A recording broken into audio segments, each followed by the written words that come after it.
السلام عليكم. وياكم دكتور بسام حمد حميد. Let's begin our lecture with this scenario. Imagine a young patient arriving at the ER, pale, breathless, shortness of breath, or dyspneic, with the blood tests revealing very low hemoglobin level. So what is causing this? This is low hemoglobin causing decompensation of function for this patient, and this is due to abnormality in RBC, red blood cells. That is the subject of our lecture today.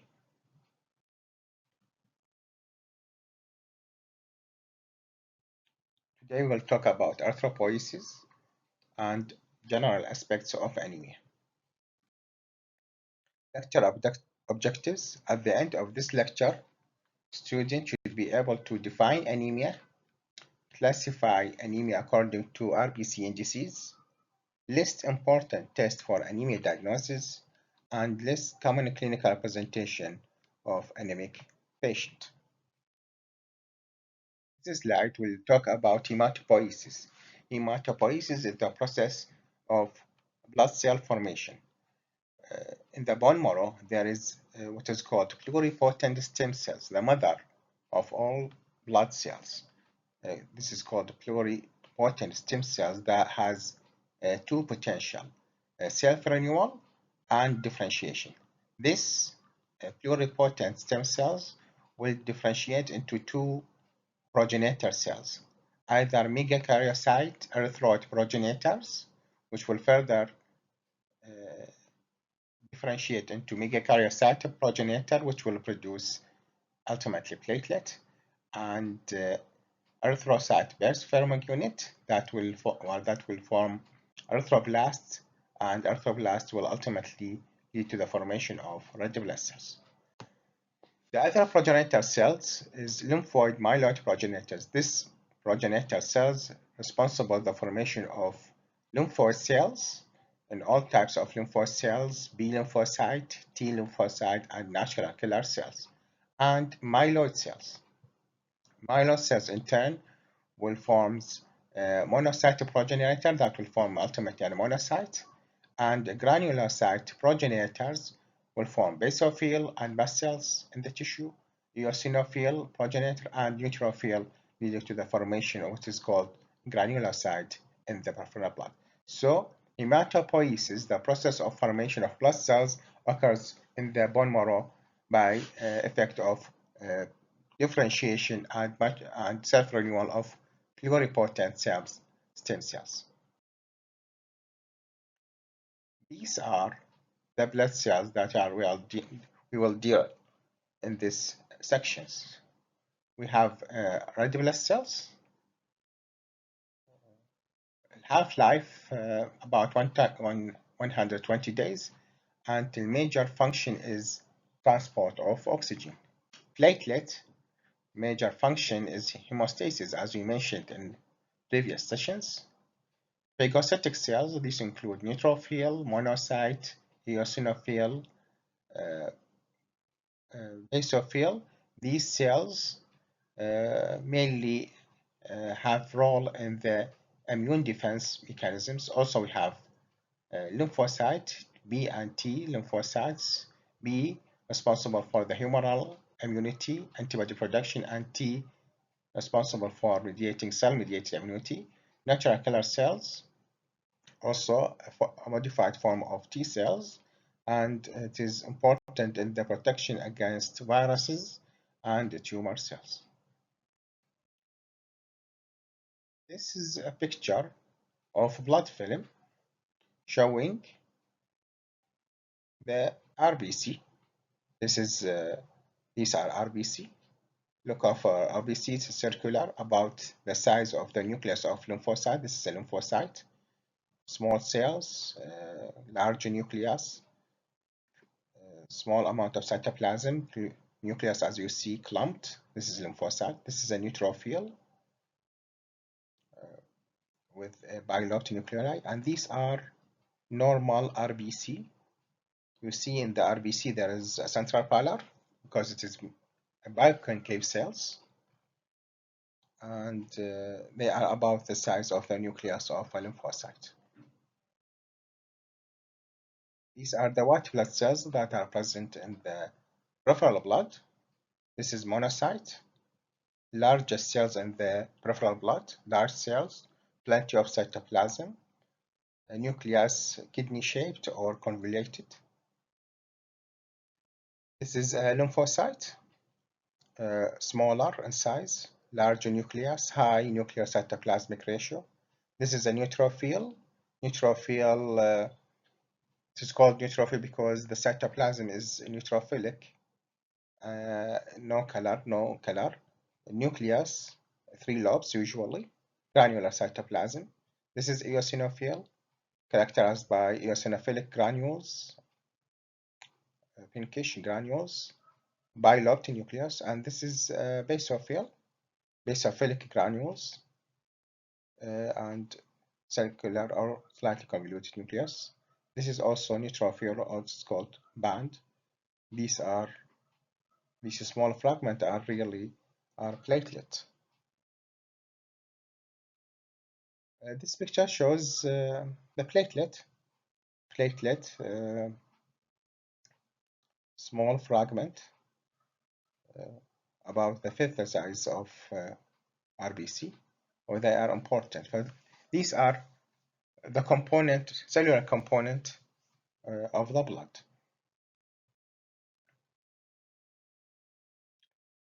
Part of the erythropoiesis, part of the hematopoiesis is erythropoiesis. Part of hematopoiesis is erythropoiesis. Erythropoiesis is a process in which there is a formation of red blood cells from the bone marrow to the peripheral circulation. So this process occurs mainly in the bone marrow. We have what is called pronormoblast, large cells, basophilic cytoplasm, blue cytoplasm, circular nucleus with a nucleoli, and this is later will change to what is called basophilic erythroblast, later on polychromatic erythroblast, and orthochromatic erythroblast, later on reticulocyte, and mature RBC. This is a process of maturation, as you see. We have two changes. First, there is condensation of the nuclei as the cells differentiate, ability for divisions. So ultimately, mature RBC cannot divide, and there is expulsion of the nucleus. And gradual, also this process of maturation, there is in fact gradual increase in hemoglobin, as the major function of the RBC is to carry hemoglobin. So there will be color change from basophilic to pink-like color of mature RBC. So these are all nucleated RBC or erythroblasts present only in the bone marrow, and in the peripheral blood mainly we have mature RBC and few fraction, about 1% of reticulocyte. This is a bone marrow picture. This is bone marrow slide in which we see this is erythroblast, large cells, as you see, blue cytoplasm, and circular nucleus. There is no nucleus in these pictures, and you see here also large cells, basophilic cytoplasm, and open chromatin in nucleus. These are early erythroblasts, and as they mature later, they will have the cytoplasm will change in color into polychromatic to pinkish, and gradual condensation of the nucleus, as you see here. gradual condensation of nuclei to be expulsed later and to form a reticulocyte. Erythropoiesis mainly occur around macrophage. So this is a bone marrow slide in the bone marrow. This is in the middle. This is a macrophage. You see, this is the nucleus of the macrophage. These are the vacuoles, and macrophage will provide cytokine and iron necessary for RBC proliferation. So you see, this is called erythroblast island. All erythroblasts are circulating and gathered around the macrophage. So this is what occurs in erythropoiesis, the formation of red blood cells. During the erythropoiesis, the normoblast, the cells, large, blue cytoplasm, and compact, will change into reticulocytes. There is expulsion of a nucleus, so there is more space for hemoglobin. As you see in this diagram, there is remnant of uh, RNA in the reticulocyte, and this is also will be dissolved and will have a mature RBC. As you see, reticulocyte is slightly larger than the mature RBC. So in erythropoiesis, the ultimate cell is mature RBC with carrying hemoglobin. For oxygen transport, this is the main function of RBC.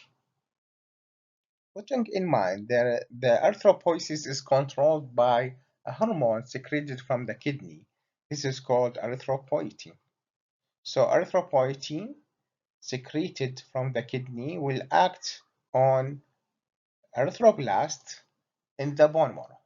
So when the kidney secrete erythropoietin, erythropoietin in turn will act on erythropoiesis in the bone marrow to increase RBC production, increase commitment for erythroid progenitor cells to increase demand. So this these mature RBC circulating in the plasma will deliver oxygen. So when you have a proper oxygenation, erythropoietin will be suppressed.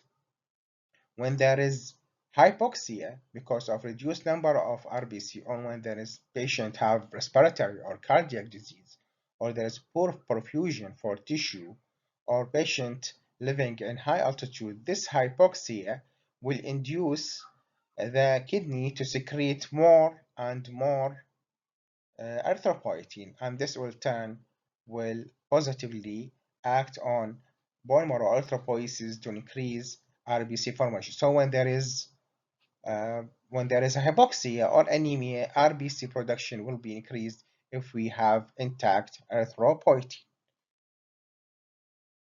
So in anemia, erythropoietin level usually increase.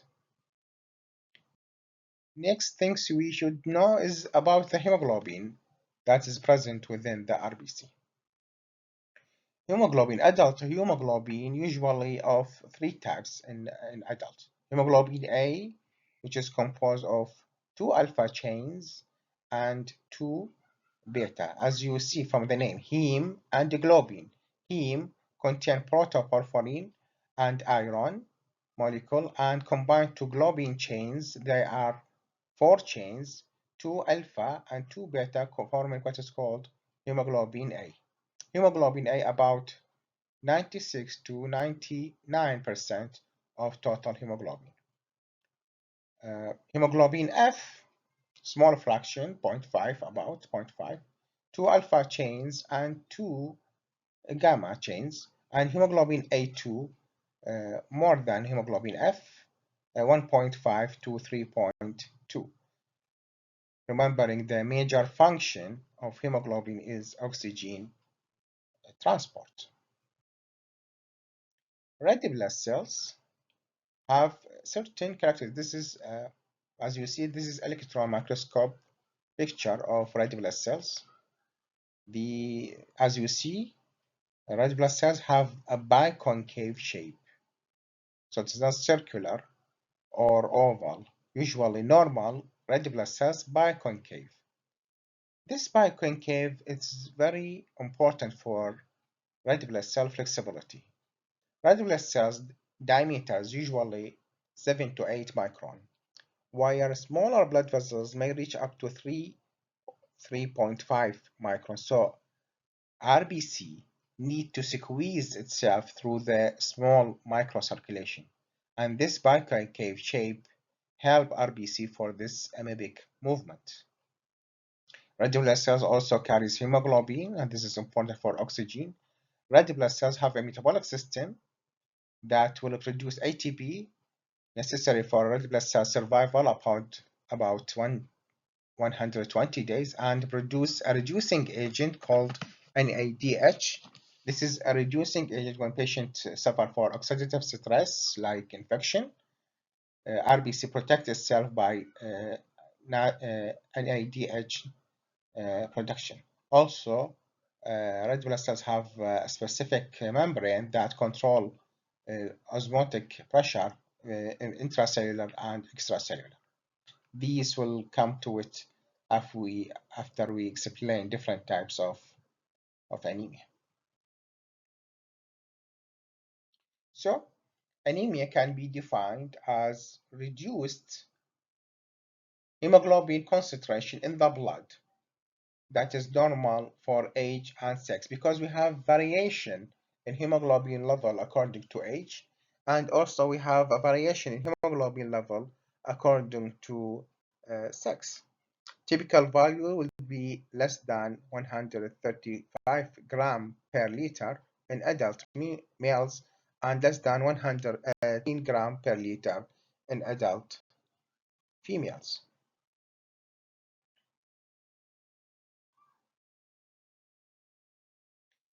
WHO classification defines anemia as slightly lower limit hemoglobin level less than 130 for males, less than 120 for females, and less than 110 for babies from 6 months to about 5 years. Newborn infants usually have a hemoglobin level is higher, and the cut point is 140 per liter is considered as anemia. Newborn babies, as you know, they are slightly polycythemic. You see, the new baby is slightly more to be pinkish in color or more rosy in color. There are some things you need to remember. This is a very important definition of anemia, and these lab levels of hemoglobin. This is very important, and you need to remember it very good. Two things to put in mind. There is, as we mentioned, by definition of anemia, there is concentration of hemoglobin and there is a volume of plasma. So when there is a change in the plasma volume, it will affect our readings. When there is a reduction in plasma volume, as in cases of dehydration, so they will be increased in hemoglobin concentration. So this is called pseudopolycythemia. This may mask anemia because of false increase in concentration. Also, when we have an increase in plasma volume, like conditions in pregnancy, for example, there will be a dilutional anemia despite the total amount of hemoglobin and RBC mass are the same. So because of dilution, we have a sort of anemia. Talk about global incidence of anemia.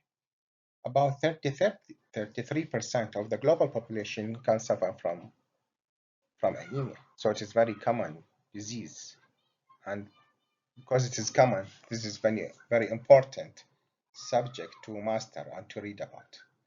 The prevalence is more common in females. So the anemia types more common in females, and it's frequent in children less than 5 years old because they are more liable and more likely to suffer from malnutrition, these age groups.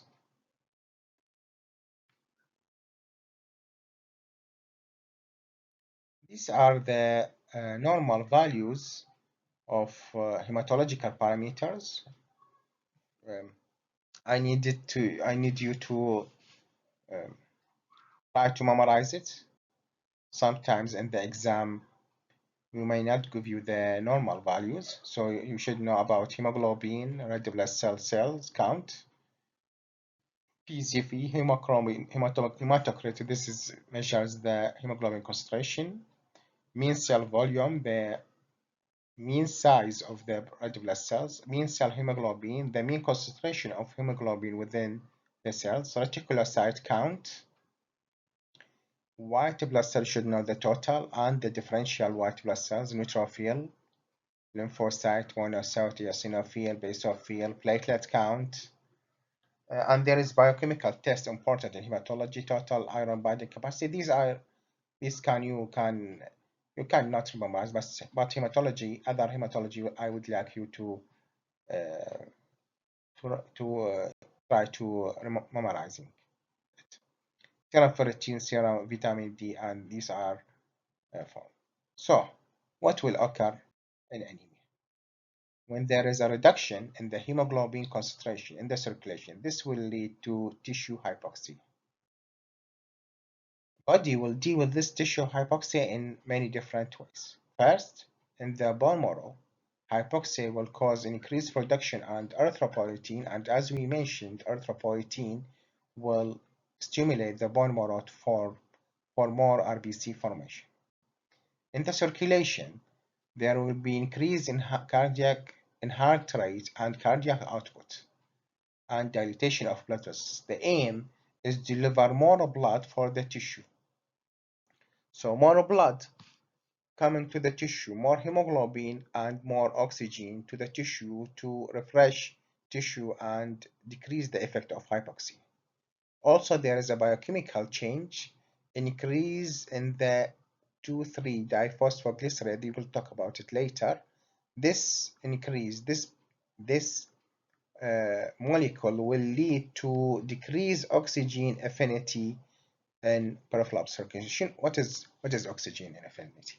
Hemoglobin, when hemoglobin has low affinity for oxygen, so it is more easy for hemoglobin to deliver oxygen to the tissue. So when 2,3-diphosphoglycerate increase, hemoglobin affinity will decrease, and so hemoglobin affinity to oxygen will lead to release of oxygen to the peripheral tissue and lessen the effect of hypoxia. So mainly we have tachycardia, we have increased RBC production, and we have lower hemoglobin affinity. To understand the pathophysiology of anemia, we need to talk a few words about life cycle of RBC. As we mentioned, RBC formed in the bone marrow and released as reticulocyte to the peripheral circulation, where it will circulate for about 120 days. Later on, old RBC will be degraded either in the spleen or in the liver and bone marrow. So causes of anemia, decreased hemoglobin and RBC, either the causes in the bone marrow, there is a reduced production of RBC in the bone marrow itself, as in cases of aplastic anemia or hypoplastic anemia, condition in which there is diminished production of RBC, or there is something in the bone marrow, the factory of RBC cannot function well because of deficiency of nutrients. When there is no nutrient necessary for RBC formation, like iron, vitamin B12, or folic acid, so the RBC cannot be formed. This will lead to what is called deficiency or nutritional anemia. In the circulation, there are two major causes for anemia. Either there is a bleeding, excessive loss of blood with RBC in it, so this will lead post-hemorrhagic anemia, mainly iron deficiency anemia, or there is excessive destruction of the RBC in the spleen, liver, bone marrow. Excessive dissection will lead what is called as hemolytic anemia. What are the clinical features of anemia? How the patient will come to us? Patient come with shortness of breath, what is medically we call it dyspnea, because there is decreased hemoglobin, not enough oxygen to the peripheral tissue, so there is increase in respiratory rate and patient will have difficulty in breathing. Weakness, lethargy, this is explained because poor perfusion and poor hypoxia to the tissue. Palpitation because of increase in the heart rate. Patient will suffer from headache because of blood vessel dilatation. Elderly patient may have different symptoms like cardiac failure. Already they have usually elderly patient have other chronic disease like hypertension, myocardial infarction.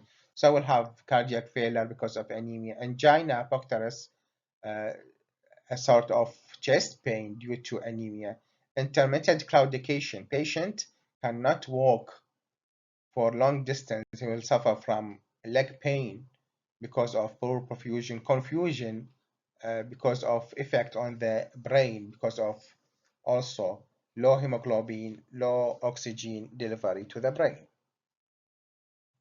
So these are the symptoms, the patient complaining. So what about the signs? The signs, we have two types of signs in anemia. We have general signs of anemia that we can see on every patient with anemia, and we have specific signs of anemia that we see on specific types of anemia. So signs of anemia, general signs of anemia that we can see in every patient suffering from anemia. This includes pallor of the mucous membranes. Usually you examine the conjunctiva of the eyes or nail beds. Tachycardia, increase in the heart rate, cardiomegaly, increase in the heart size because of increased demand, and systolic flow murmur. Because of the increased cardiac output, there will be turbulence of blood in the large arteries, and when we use the stethoscope, we can hear a systolic flow murmur.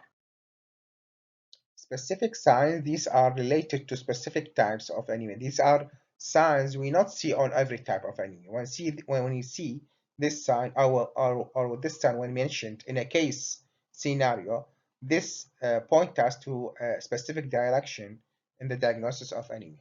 For example, cholinekia, or what is called spoon nails, we see this in iron deficiency anemia. Jaundice, yellowish discoloration of skin and mucous membrane. We see this in hemolytic anemia and megaloblastic anemia. Because of hemolytic anemia, there will be destruction of RBC and the release of bilirubin, and bilirubin will cause yellow discoloration of mucous membranes. Leg ulcer, can be in sickle cell anemia. Some patients will have bone deformities, mainly in the skull and joints, bones, because of expansion of the bone marrow. This usually we see it in what is called thalassaemic major يسموها فقر الدم البحر المتوسط.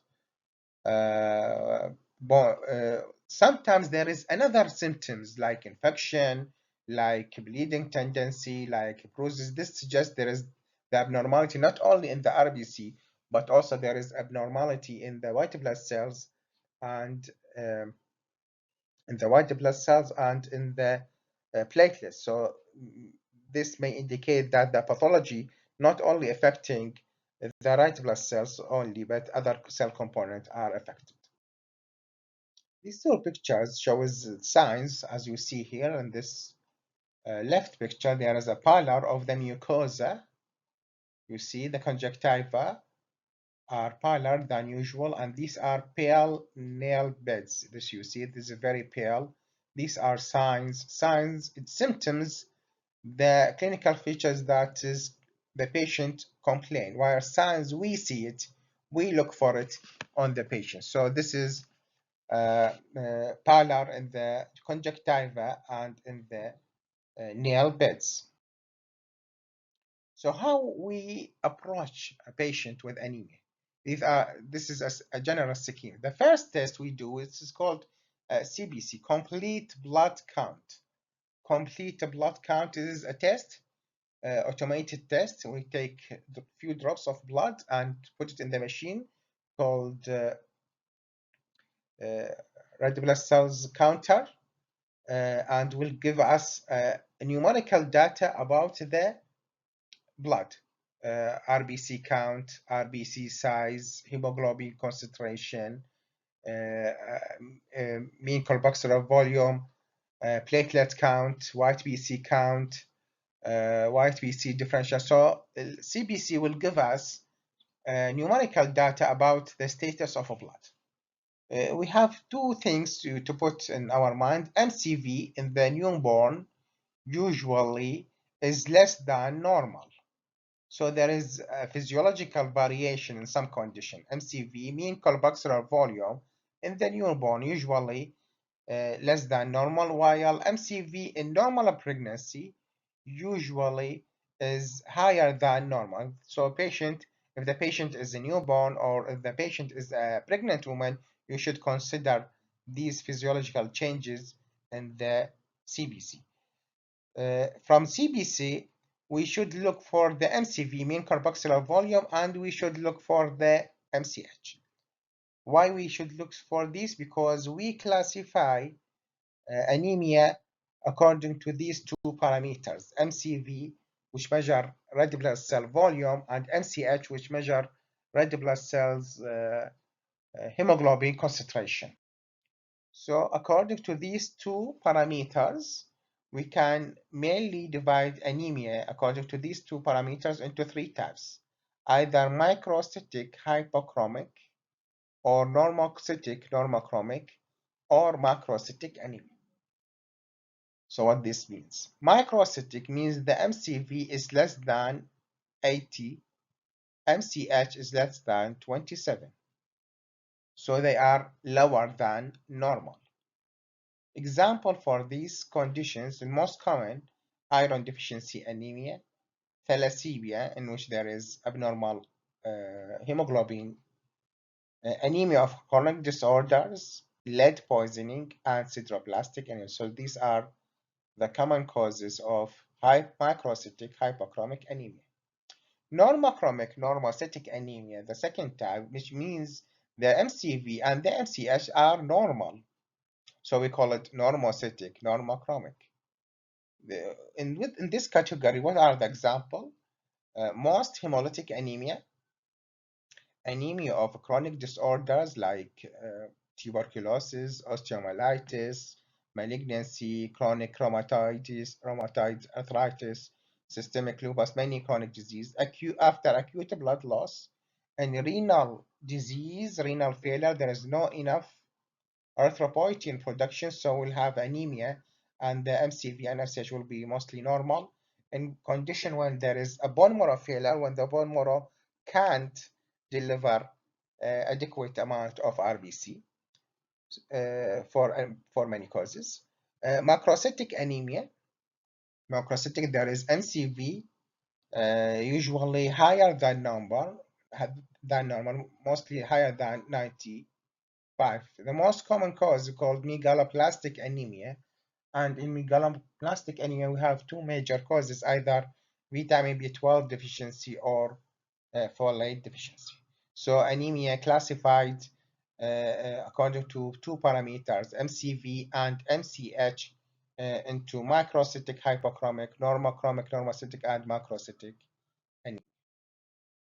Other things to consider in platelet in a laboratory approach for anemia is leukocyte and platelet count. If there is abnormality in leukocyte and the platelet count, means the pathology not affecting one line of blood cells but more than two lines. In addition, reticulocyte count is very important when there is disorders in the bone marrow. So our reticulocyte count usually will be reduced. When there is a peripheral destruction of red blood cells, usually reticulocyte count will be decreased. Blood film, as we mentioned earlier, all these are numerical data. It shows us the change in number of RBC, white BC, platelets, hemoglobin concentration. So we need blood film, which is a morphological study of a blood. We smear the blood on a glass slide and examine under microscope. Blood film will show us the qualitative abnormality. What is the abnormality present? So in any case of anemia, we must do blood film to see the abnormality. Bone marrow examination of bone marrow, usually reserved for cases not reaching the diagnosis by previous tests. So we do all the tests and we cannot diagnose the abnormality. So we may need bone marrow examination. This is a picture of what is called reticulocyte stain, special stain we use to demonstrate reticulocyte. As you see, this is a reticulocyte, and look for the RNA filaments still remnant present in the cytoplasm. So this is the reticulocyte, and we use this reticulocyte stain to count reticulocyte and to determine what is this normal or abnormal increase or decrease. So usually in anemia, you should find should be increase in reticulocyte count. What are the disease that impair this response? So we have anemia, but our reticulocyte count is diminished or not increased. The factory itself is not working, marrow disease. So lumbar unable to deliver RBC. So as a consequences, so there is reticulocyte will not increase. So we have anemia and low reticulocyte count, and we should think about marrow disease. Or we have deficiency, the factory not working because of not abnormality in the bone marrow, but due to lack of element to manufacture, like iron, vitamin B12, or folics. Also, there is a shutdown of erythropoietin production as a renal disease. Reduced oxygen consumption in some condition when there is decreased rate of metabolism, like hypothyroidism, myxedema, hypothyroidism, or condition when there is ineffective erythropoiesis, like in thalassemia major. Ineffective erythropoiesis means there is a defect in the formation of RBC. So there is no reticulocyte as usual, because RBC already not formed in a proper way. So there is no reticulocyte to be released into the circulation. And also in chronic inflammatory or renal conditions. These are examples what abnormality we can see in the peripheral blood. We will go through these during next lectures. So these are examples. We have normal RBC, we have large RBC, usually we see it in megaloblastic anemia. We may have target RBC,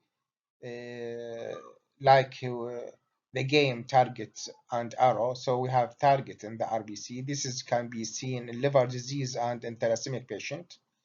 We have stomatocytes, يعني RBC with a mouth-like. This can be seen in certain conditions like hereditary disease or liver disease. Pencil cells, can be seen in iron deficiency anemia. Echinocyte, RBC with a small projection, usually seen in liver disease and post-splenectomy. Acanthocyte, spiky RBC with an irregular distribution, can be seen in renal failure and abnormal lipid metabolism.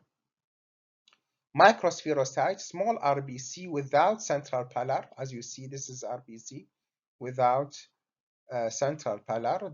Can be seen in hemolytic anemia. Fragmented RBC also in DIC. This is called Erythropoiesis cell fragmentation syndrome, occurs in DIC, hemolytic uremic syndrome, and thrombotic thrombocytopenic purpura. Elliptocyte can be seen in hereditary condition. Teardrops, this is usually seen in bone marrow fibrosis. Basket cells, we can see it in G6PD, and this is sickle cells like المنجل نسميه بالعربي, can be seen فقر الدم المنجلي, sickle cell anemia. And macrocyte, this is smaller cell. So this will go through it in the next 3 or 4 lectures. So this is just as introductory what we will hear in the future. This is bone marrow slide. This is normal bone marrow slide. usually reserved, as we said before, for unsolved cases, because bone marrow aspiration it is usually invasive procedures and annoying to the patient. You see these are site of hematopoiesis, and this is a fat space. In adults, usually about 50 to 50%, 50% fat and 50% cellular element. Okay, so last subject we will talk about is ineffective erythropoiesis. What we mean by ineffective? Not all erythropoiesis that is occur in the bone marrow is leading to fully mature cells. So there is normally 10 to 15% of red blood cells formations in the bone marrow not reaching the full maturation. This is called, they will be die in the bone marrow. They will have apoptosis and cell death in the bone marrow and not reaching full maturation. This is called ineffective erythropoiesis. So the normal bone marrow, usually there is a bone marrow cells, and most of the cells will reach peripheral circulations. But cases like erythroid hypoplasia, like aplastic anemia, as you see, bone marrow cells unable to deliver the adequate amount, the adequate amount of red blood cells in the circulation. This is erythroid hyperplasia, means the progenitor hematopoietic cells in the bone marrow increase because of erythropoietin stimulus, and will increase the amount of RBC in the peripheral circulation. But because of hemolysis, the RBC not living normal lifespan. Ineffective erythropoiesis means there is a marked apoptosis in the bone marrow, so the total number of mature RBC will be reduced. So I want to be familiar with this term. Ineffective erythropoiesis means there is a considerable number of erythroblast in the bone marrow not forming a mature RBC ultimately. How we can assess erythropoiesis? How we can laboratory assessment of erythropoiesis? First, we can examine the bone marrow, and we look for the erythroblast. They are normal, or there is dyserythropoiesis, or there is marked apoptosis in the bone marrow. So we examine the bone marrow. The second things, we look for the hemoglobin. If erythropoiesis is good and functioning well, so hemoglobin level will be normal. And we look for reticulocyte count. If there is effective erythropoiesis, so reticulocyte count will be in normal count and responding well. When there is ineffective erythropoiesis or dyserythropoiesis, so reticulocyte usually reduced less than normal. So we finish our this introductory lecture for anemia. For more information, you can look at in essential hematology. Also, I would look for the attached handouts will be sent. More contains a little bit more details than this presentation. Thank you for listening, and have a good day.